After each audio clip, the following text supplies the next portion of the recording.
Björt í sumarhúsi söngleikur fyrir börn eftir Elínu Gunnlaugsdóttur við texta Þórarins Eldjárns sem byggir á ljóðum úr bókinni Gælur, fælur og þvælur. Valgerður Guðnadóttir og Hrönn Þráinsdóttir hafa nú verið á faraldsfæti með söngleikinn og ferðast milli skóla til þess að gleðja og fræða yngstu nemendur á grunnskólastiginu á vegum verkefnisins List fyrir alla. En byrjum á byrjuninni.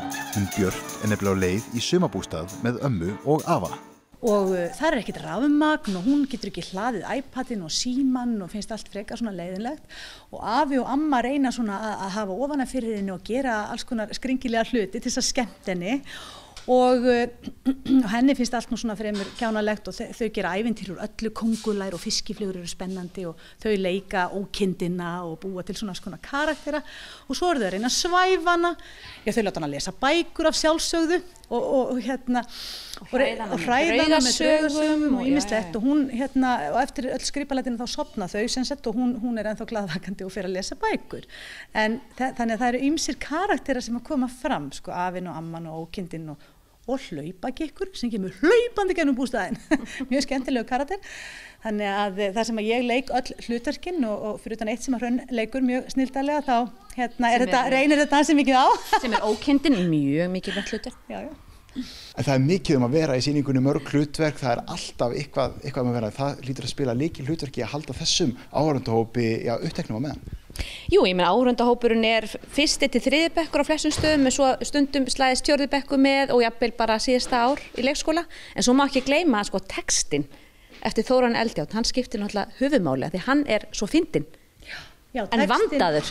Vandaður, skemmtilegur og hnittinn, tónlistin skemmtileg og svo þetta sem eftir hana Elínu Gunnlaugs og svo sem sagt þessu leikstýrt, Ágústa Skúladóttir leikstýrði okkur og svo náttúrulega þetta kemur maður sjálfur með mjög mikið inn í þetta og jú, maður þarf svona svolítið að kannski hafa svolítið fyrir því að láta þetta allt sem maður lifna við, það þýðir ekki bara að þylja þennan texta, maður þarf að leika þessa karaktera og þegar maður hlaupagikkur þá þetta hleypur maður og syngur sko og þegar maður afi að reyna að vera draugur og þá verður maður að vera mjög draugalegur og svo þarf maður að nota ýmsar raddir sko og þannig ég myndi segja að þetta væri svona alls krefjandi verkefni en skemmtilegt. Þetta var alltaf upphaflega sett upp af töfrahurð og þar voru 4 söngvarar eða ekki og kammisveit og svo hún Elín stytti þetta rauninu fyrir þessar skólasýningar stytti þetta í hálftíma fyrir píanóleik, þessi söngkonu og píanóleikara og svo erum við líka að spila og leikkonu fyrir ekki, leikkonu og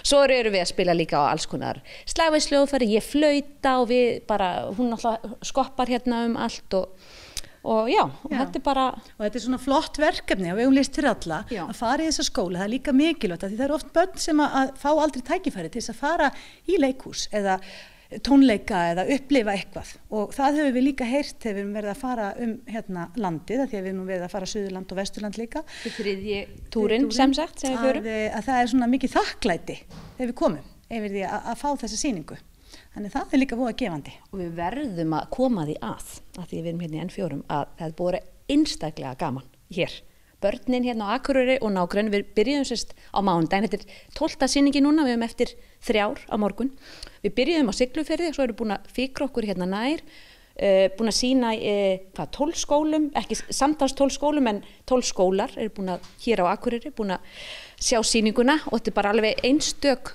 börn og nágrenni Dalvík og Siglufjörður og Þelamörk og svo förum við erum búin að fara endum á Mývatni á morgun.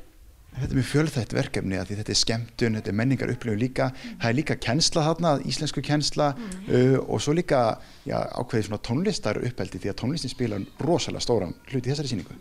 Já og hún Elín náttúrulega alveg einstök með þetta að sko textinu þetta lifnar við í músíkinni. Texti náttúrulega dásamlega einn og sér en leið og klæðir sko í músíkbúning þá náttúrulega lifnar hann við og svo bætist leikhúsi við þannig þetta náttúrulega bara Já, þetta er ofsalega skemmtilt og það er gaman líka fyrir þau að þau eru að sjá alls konar hljóðfæri sem að þau hafa ekki séð áður eins og guíró sko og hvernig það verður svona hluti af leiknum, hvernig hljóðfærin einhvern veginn svona koma inn í leikritið sko. Klukkuspil, tamborinn og alls konar. Og líka það hvernig þú spilar runni á sem sagt þegar þú ert að leika fiskifluguna. Strengina líka, ég er að strúka hérna strengina og þannig að þeim finnst þetta allt voðalega spennandi. Og svo heyra þau líka alls konar söng, þau fá að heyra pínu óperu sko, svo fá þau að heyra svona söngleikjasöng og svo fá þau að heyra svona djúpan og svona skrítin söng sem taka smá dæmi. Þannig að það er óhætt að segja að þetta sé fjölbreytt og sem gerir það líka verkum, þetta er alveg óskaplega skemmtilegt fyrir okkur að gera þetta sko, þannig að okkur leiðist aldrei og við gerum þetta svona oft. Algjörlega. Þið fóðu að ferðast landi hérna líka og upplifa aðra staði og hvernig hafa svona viðtökurnar verið að því maður sér að krakkarnir hópast að ykkur eftir sýningu, hvað eru krakkarnir að segja? Það er sko margt og mikið skal ég segja og þau eru rosa glöð og mjög þakklátt og finnst þetta er skemmtilegt leikrit, þú varst mjög fyndin, ég var ekki hrædd við þig. Hrönn fékk nú eitt mjög fyndið komment, það var hérna. Það er eiginlega svona topp 5 kommentum hér á Akureyri og ég segja það. Já. Nefnilega á einum stað það er hann lagið að glóa gullfisk og einum stað í laginu þá kissi ég gullfiskin, hún kemur með fiskin og ég teygi mig og kissa hann. Svo fer hann aftur bara í fiskabúrið og svo kemur til mín ungur drengur og segir, ertu skotin í glóa? Og ég segi, já, hann er voðalega sætur sko, ég reyni alltaf að kissa hann en svo vill hann fara aftur í fiskabúrið sko. Og þá kemur önnur stúlka bankar um og segir, átt þú engan mann? Það er mikla áhyggjur af þessu. Það eina sem ég geti fengið að vera gullfiskur. Og svo spjallaðu nefnilega stundum þetta bara líka meðan sýningu stendur. Það er allt í lagi af því þau verða pínu óróleg stundum.